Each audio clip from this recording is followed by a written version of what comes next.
There are two items on the agenda this evening.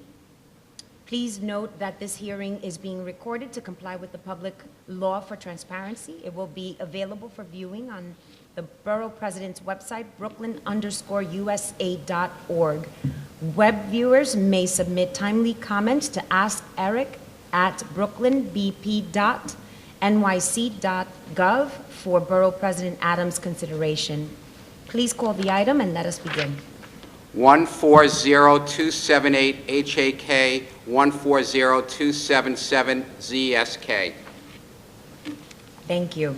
This application submitted by the Department of Housing, Preservation and Development, HPD, seeks for the designation of city property as an Urban Development Action Area and Project, UDAP, and disposition by HPD to services for the underserved Alembic Development Company, LLC, and Avery Enterprises, Incorporated, along with the granting of a special permit to permit floor area according to the maximum permissible for community facility use to be applied to a nonprofit institution with sleeping accommodations. Such actions would allow the applicant to redevelop vacant land fronting along Broadway between Decatur Street and Rockaway Avenue as a 6-story mixed-use retail, community facility, and residential building. This would result in 78 units of affordable housing consisting of 50 permanent supportive units for individuals and low-income family units at this site in the Ocean Hill section of Community District 16. Community Board 16 has approved this application with 19 members in favor, 5 against, and 3 abstaining. Would the representatives for this application, Lin Zhang, please state your name for the record and present the application? You can use the podium, yes. And I apologize, I didn't introduce myself. I'm Deputy Borough President Diana Reina, and to my right is Anthony Drummond, who is a policy analyst, as well as our urban planner, land use director, Richard Barrick for Borough Hall. Thank you. Thank you for the introduction. My name is Lin Zhang with the Housing Preservation and Development. I'm joined here today by my colleague, Emily Lehman, and Jack Hammer, who's the Director of Brooklyn Planning, HPD. I'm also joined here by Olympic Community Developers, Services for Underserved, as well as Alphonse Diaz, who is one of the architects on the project. So I will turn this over to the development team at some point for project specifics, but I would like to give a brief introduction. The proposed Henry Apartments will be a mixed-use project, which will include affordable housing units and supportive housing and services on the site. And it's part of a larger project, which includes 2 sites adjacent to each other. But tonight, we will only focus on the city-owned parcel at Broadway and Decatur.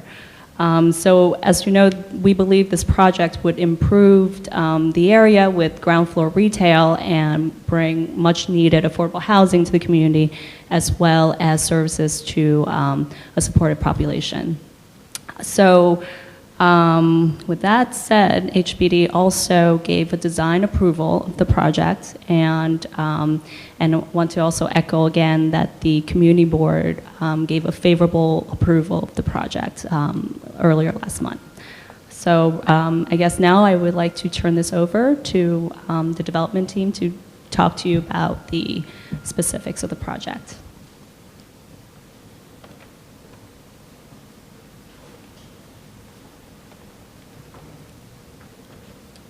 Thank you, Emily.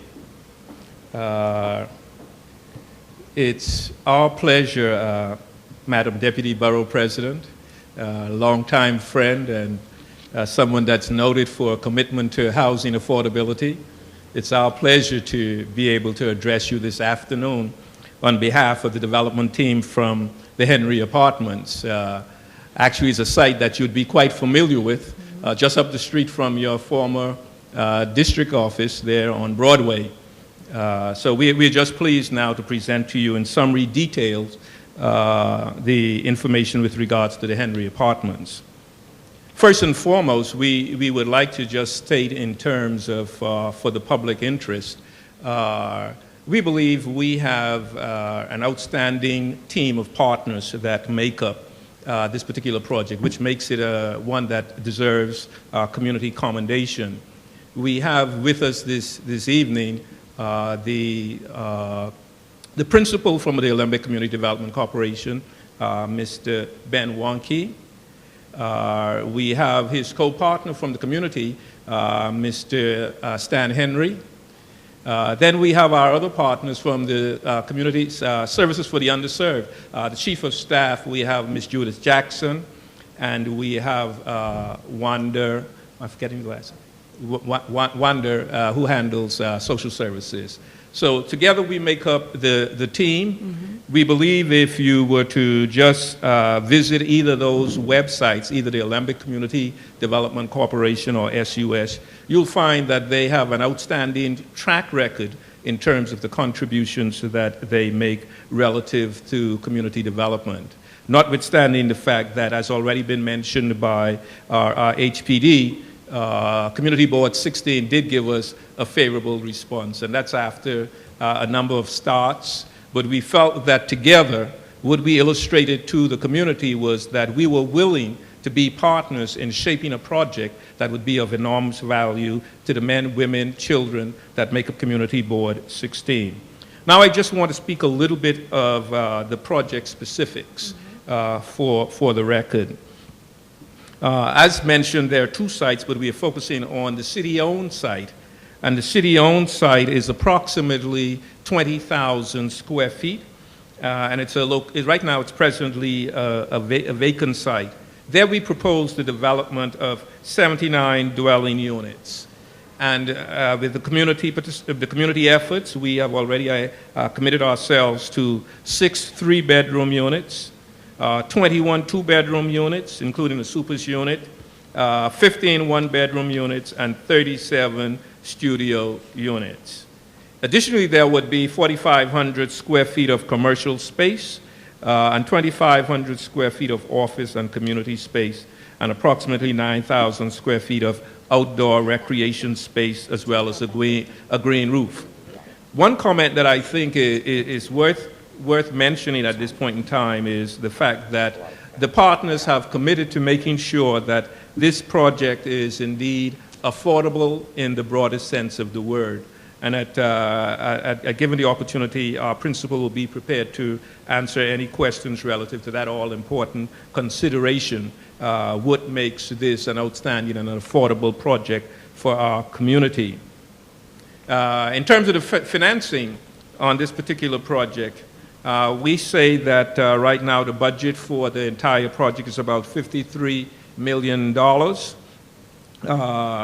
And that's made up of, I guess, several sources of funding that's important for the particular site, Site B.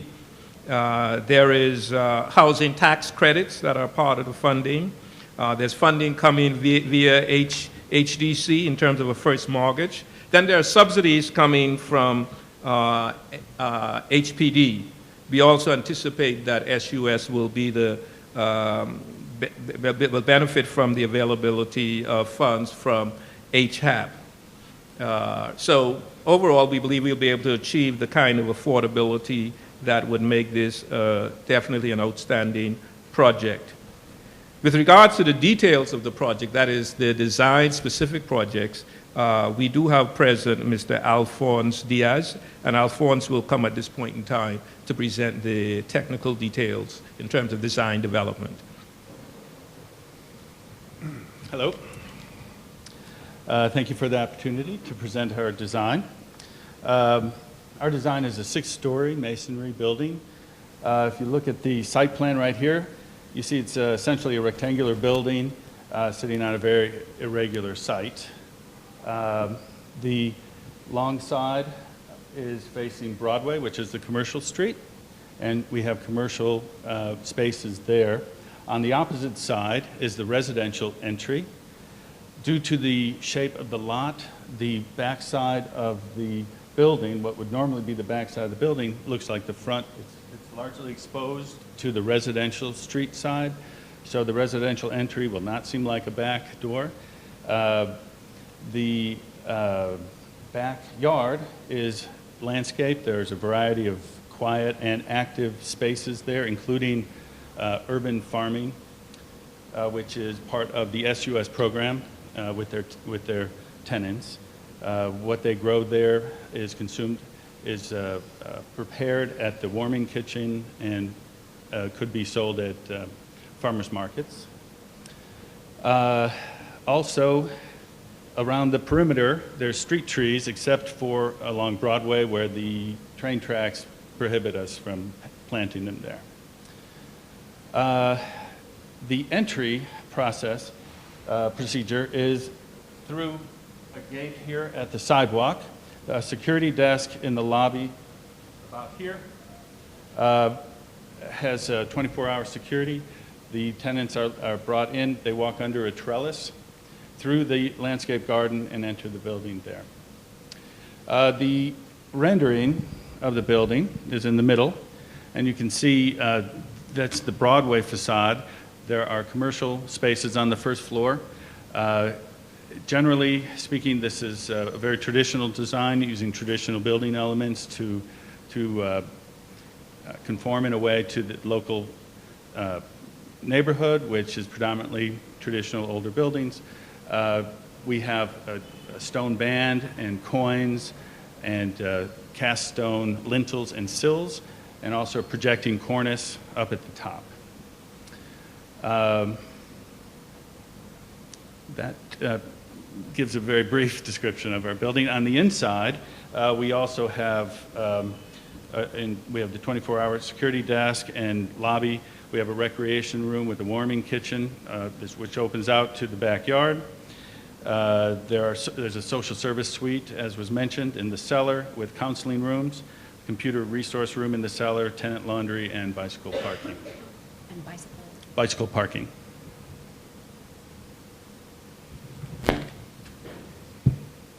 Thank you.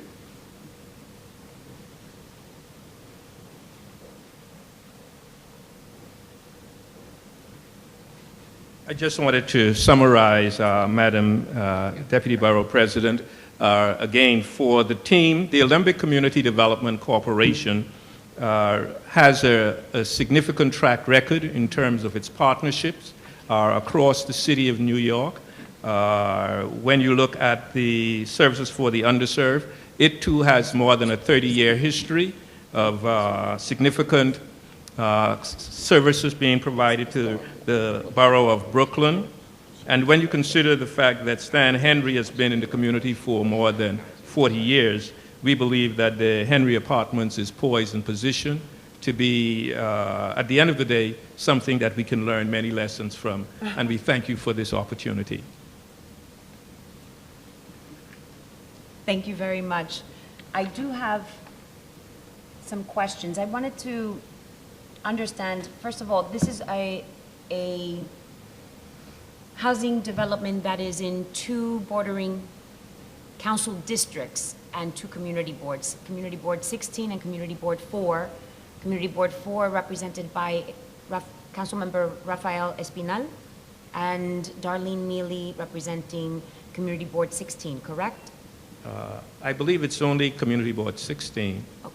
Yes. But it borders what Yes, would it borders be 4 and 16, yes. Mhm. And the actual site, as far as the council member whose district it's in, It's is in Darlene Mealy. Darlene Neely, Yes. and she is supportive of... She's fully supportive. We've met with her on a number of occasions, yes. Fantastic. And you ran through the numbers, and I was trying to write them down as fast as I could. Can you just go through the apartment breakdown? The breakdown, the apartment breakdown, and we can provide all the details. That would be helpful. Yeah, we have with us the principal of the Limbic, Ben Wonke, who could, with regards to income and rates, but specifically, there will be 79 dwelling units Right. at the site, 6 3-bedrooms, 21 2-bedrooms, including the supers unit, 15 one-bedroom units, and 37 studio units. 3 family, 2 families, 1 family, and studios. Okay. A broad mix, pretty much coming out of the discussions with Community Board 16 working towards that distribution. Because we had started historically with predominantly studios, but in working with the community, we changed to reflect the concerns of Community Board 16. And we are very supportive of that amendment. Sure. We are happy to see that there's going to be an integration of what would be the breakdown of these units to reflect what is a diversity of access for needs across the sure. board. I wanted to just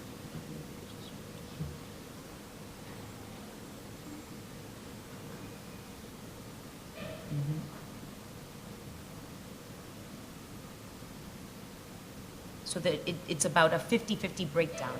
Yes. And for both the family and the supportive housing units, what is the qualifying income range?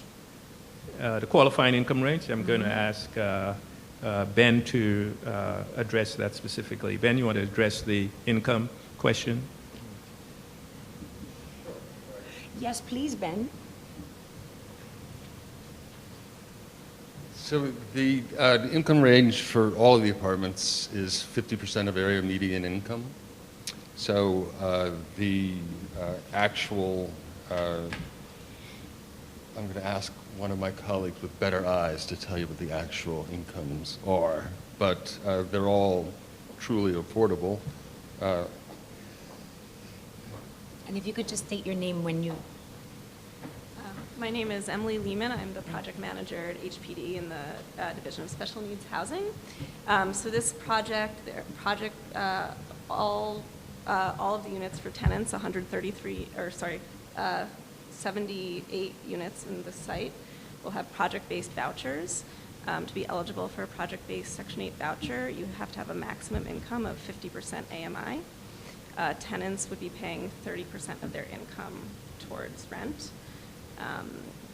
So for a household size of one, the maximum annual income would be about $29,000. Emily, if you could just put the mic down. Sure, So that sorry. way you're... Yes.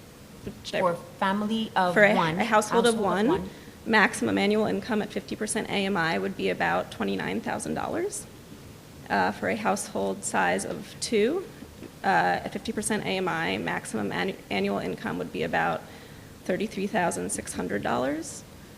For a household of four, it would be about $42,000. And then for a household of six, since we have three-bedroom apartments, at 50% AMI, maximum annual income would be at about $48,700.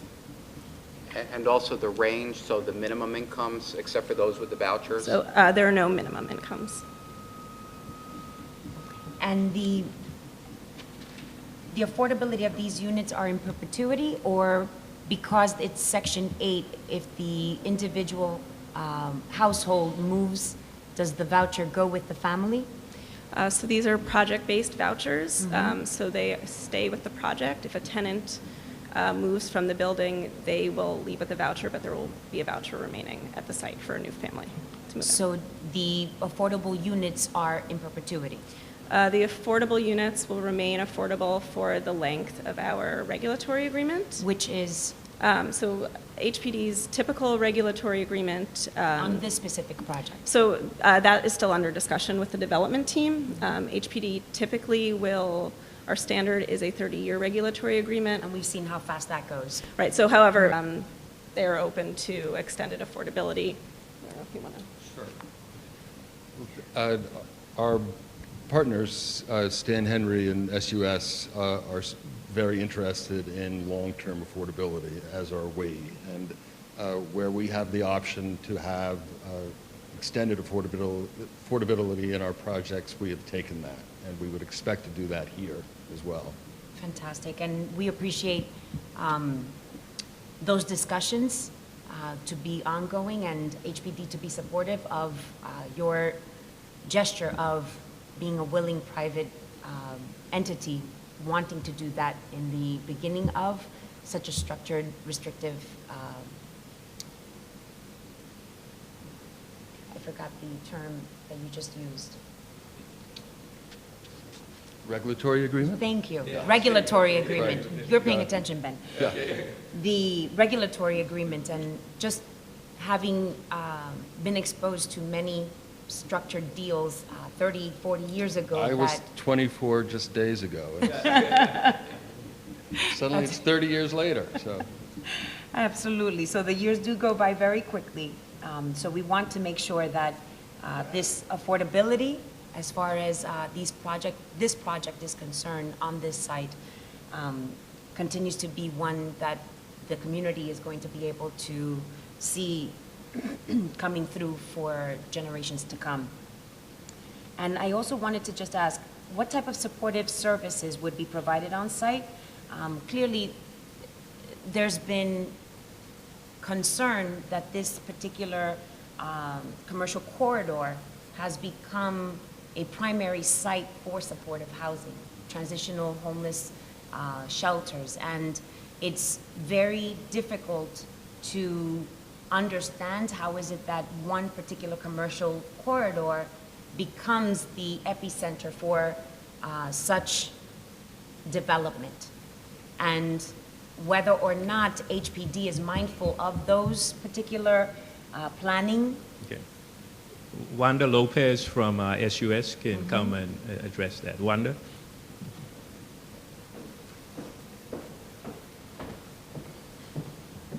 Hi, I'm Wanda Lopez with SUS. And on site, we will have case management services. We will have a director that will oversee the project. We'll be very mindful of who gets in regard to screening individuals. We will have the 24-hour security. And whatever support services the individuals need. Usually we make thorough assessment and make sure that our case managers are aware of the need of the tenant moving in. If they need health services, if they need behavioral health services, those are usually the things that we focus on immediately. Fantastic. And the families are going to be referred to the development? The families are going to come from Community Board 16, so the referrals will come from the community, and we will have our property manager who will be involved in the process of interviews. So this will be a 50% community preference? Right. Is that accurate from HPD? Yeah. I just want to make sure that, I'm sorry, I just don't, it's part of the record, and we want to make sure we're recording everything. Not that I don't trust Wanda. That's fine. Yes, 50%, there will be a 50% preference for the community units to come from the community board. And the marketing? As you can see how technical a project can be. Good afternoon. I'm Judith Jackson. I am Chief of Staff at SUS. The marketing of the project. We will obviously start very locally with our marketing. We will do ads in the local paper, so we'll start with the press. We also do ads in the Daily News as well as the Amsterdam News. We've had success with Craigslist, so we've gotten quite a few hits from Craigslist for other projects, similar projects that we have done, so that's something that we will also do. In this community board, you've had Craigslist successes? Yes, we're right now working on a project on Truxton, and that's what we're doing, and we have had success there. We will work very closely with the community board itself. We will have applications at the community board, and working with the community board, we will also have applications at other community resources, whether it's health centers, the churches in the community. We will have a banner on the building so that people will know of the availability of the apartments. And is there going to be a credit background check? Yes, as part of the process, there is a background check and an income eligibility check. And so is there going to be an effort, as far as the organization is concerned, to partner with a financial literacy organization locally to be able to have people aware that if they have to take care of credit issues, that they do so, just to be able to allow for there to be an opportunity for families not to wait till the day the application comes out to then get denied because their credit scores were poor?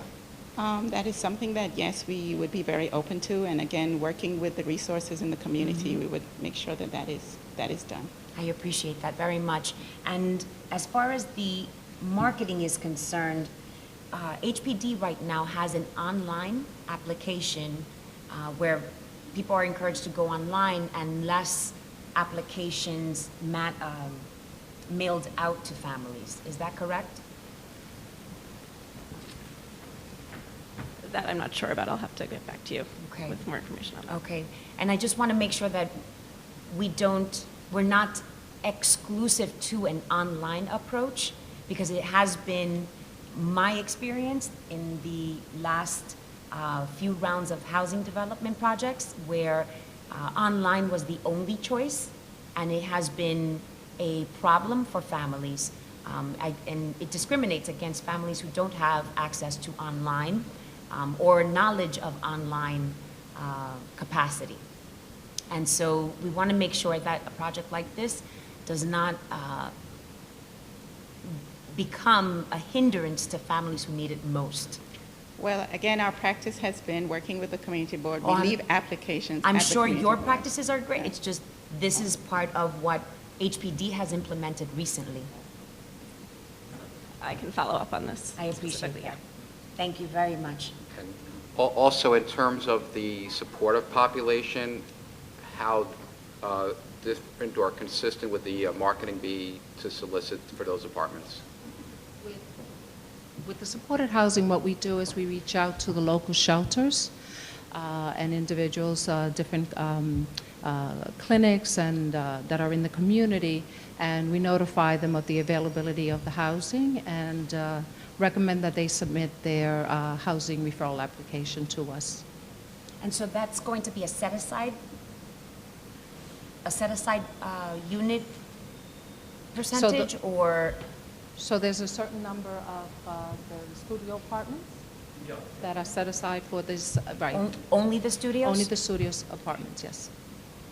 So this speaks to what I originally was referring to as far as supportive housing, 100% supportive housing set aside at 100%, where on Broadway we were turning Broadway, this commercial corridor, into what would be, very transitional housing, and not supporting what would be the renaissance of this commercial district. And so I'm happy to hear 12 years later, 20 years later, we're making progress to be able to incorporate what is an integrated model and to respect the institutional aspects of our community, making sure that there's retail, supportive services, the housing, it's a well-rounded project. And so I wanted to just commend, the organization for going the extra mile to see this. And I know that Councilmember Mealy has much to be given credit to for pushing what was a different model on this project. So we appreciate the collaboration. I just wanted to make sure I asked all the specific questions we had. We spoke about marketing strategies. As the units fronting the elevated train structure will be required to have alternate means of ventilation so that windows can be kept closed in order to attempt to mitigate the noise from passing subway trains, and thus, as a result, electrical costs would be more costly than an apartment that can take advantage of fresh air without otherwise comprising noise levels for both the supportive and the family affordable units. Who is responsible for paying for such utility costs?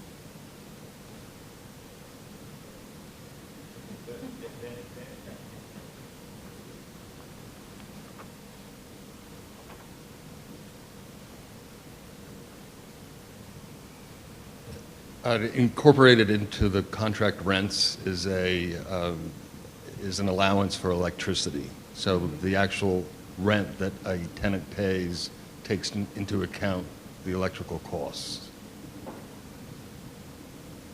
As part of the rent structure. That's right.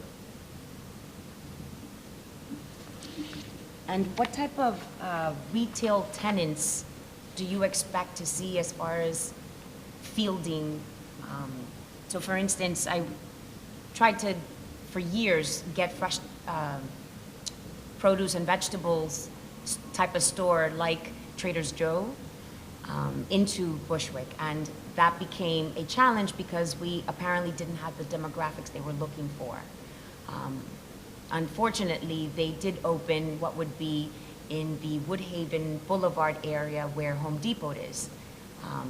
And many people from Bushwick travel that far in order to go and get what would be Trader Joe's. I see them walking with bags all over the neighborhood. And so a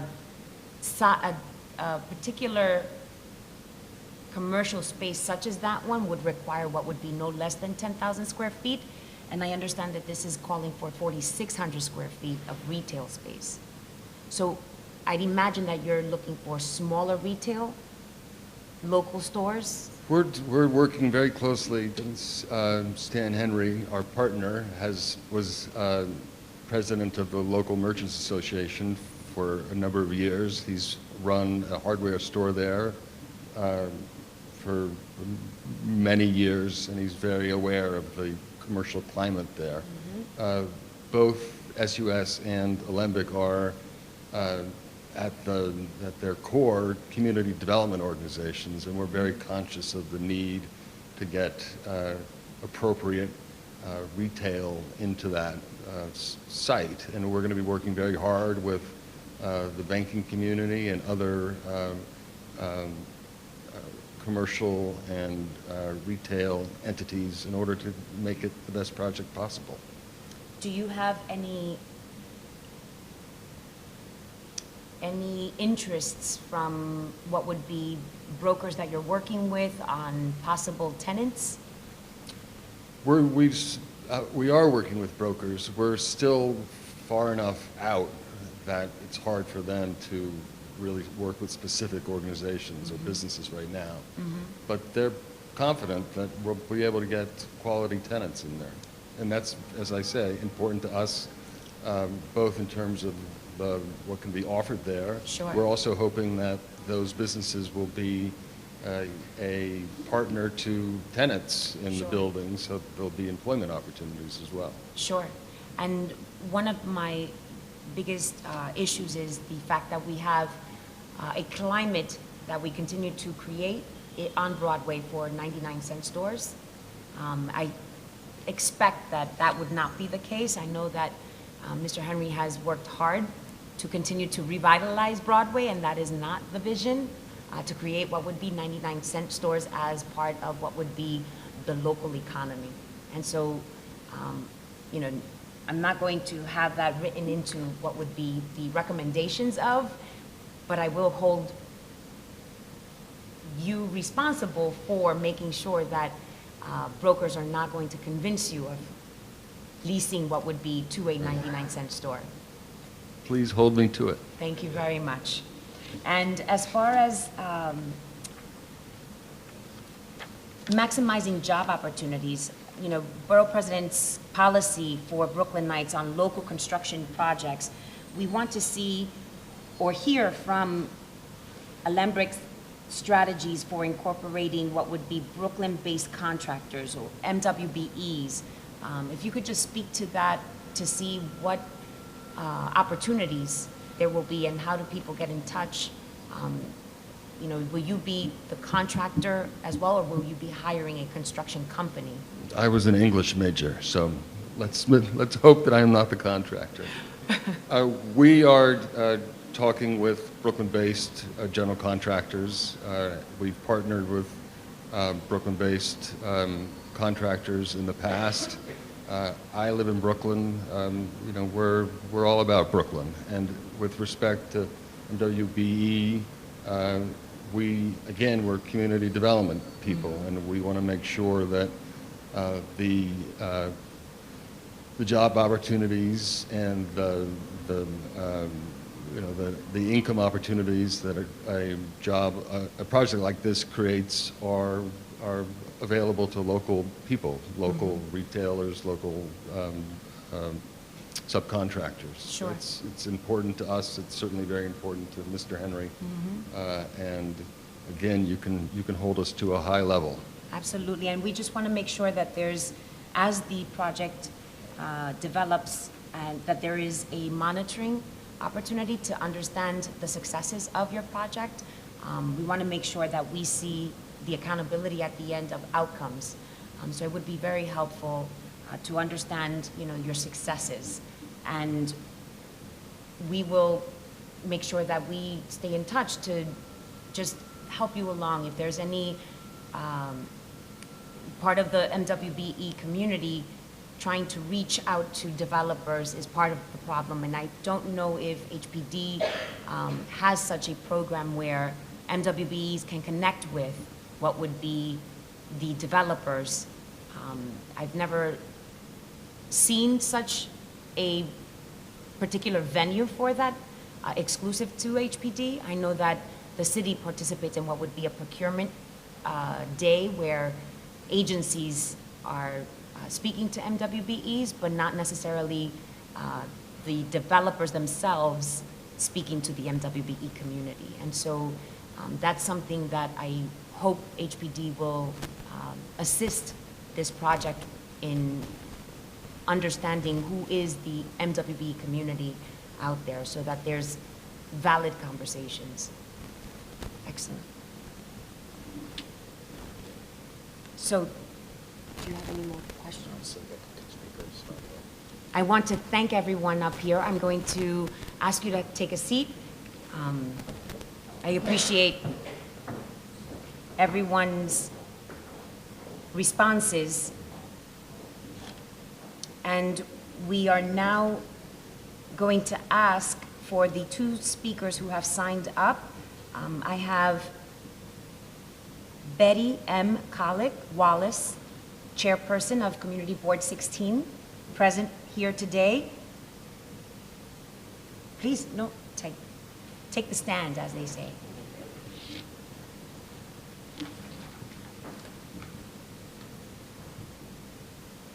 I'd like to say good afternoon or good evening to the Deputy Borough President, Ms. Rayner. And before I greet the other two persons at the table, I'd like to thank you for being one of the sheroes that was given the opportunity to receive my certificate during the time. I'd like to personally thank you. Never thought I'd get the opportunity, but thank you. You're welcome. We'd like to say, Mr. Barak, we honor you, and also Mr. Drummond. My name is Betty M. Colick Wallace, and I'm the chairperson of Brooklyn Community Board number 16. I appear before you to state that on March 25th, 2014, Community Board 16 held a public hearing in the matter of calendar number 1, Henry Apartments special permit and disposition of city-owned property number 140277ZSK and number 140278HAK, with a total membership of 48 and with 27 members being present. The vote was 19 in favor, 5 opposed, and 3 abstentions to approve these two items, which will erase a blighting condition in our community and facilitate the development of a 6-story mixed-use building with approximately 79 residential units of affordable and supportive housing and ground floor commercial space. And I thank you. Thank you for that wonderful, very supportive comment. And it's important that when the chair takes the time from her schedule to be here, that it's well-represented project. I do appreciate you taking the time this evening to come. And we have another speaker and our last speaker on this project, M. Morton Hall.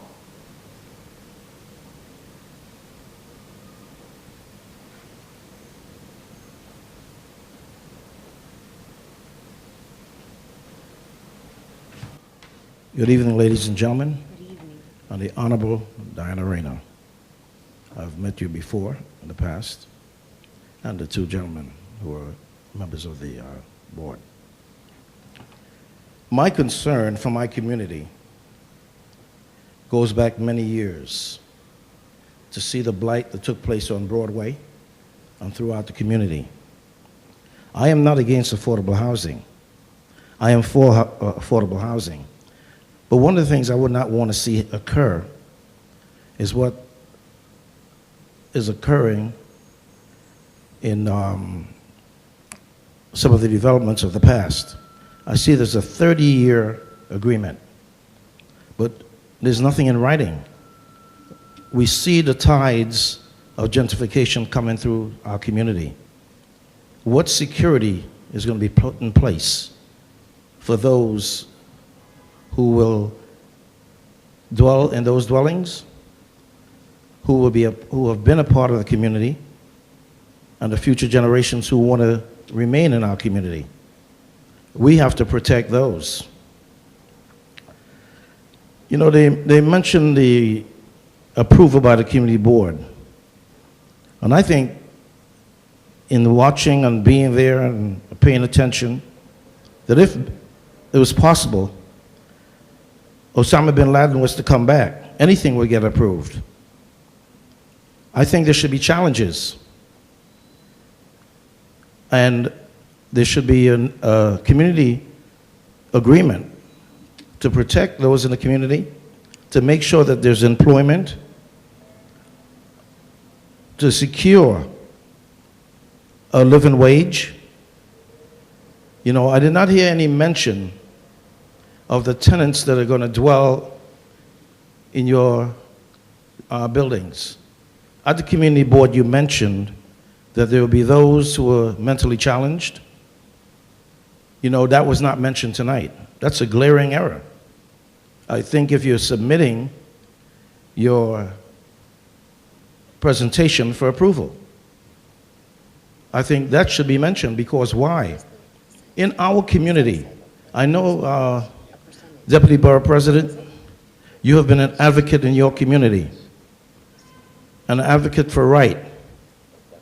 And I think that in our community, there's so many shelters, halfway houses, and so many things like that.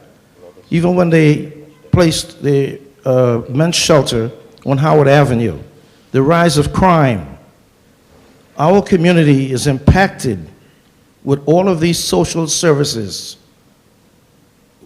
We're being stifled under what is being placed in this community.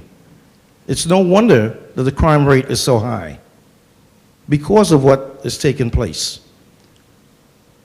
If this community board was so concerned, why some years ago a juvenile detention center was put 1 block away from the commercial district on Pitkin Avenue, 2 blocks, a block away from a school? What messages do we send to our children? They already have problems. We have to be more concerned, not just to build, but building that is going to benefit those who live in our community. Our children watch this, and what we are doing. What are we going to do to secure their future?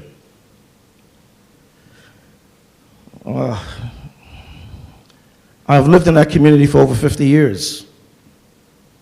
And to watch what takes place on a monthly basis is disheartening. My father fought in that community, walked down the streets with Major Owens. I have challenged that community myself. I was raised in Brownsville. I'm proud of Brownsville. When you see my shirt, I wear it everywhere.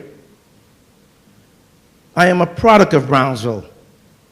This little kid grew up and presented shows at Carnegie Hall, Madison Square Garden, Avery Fisher Hall, the Metropolitan Opera House, Nina Simone, Aretha Franklin, Earth, Wind and Fire, etc., etc.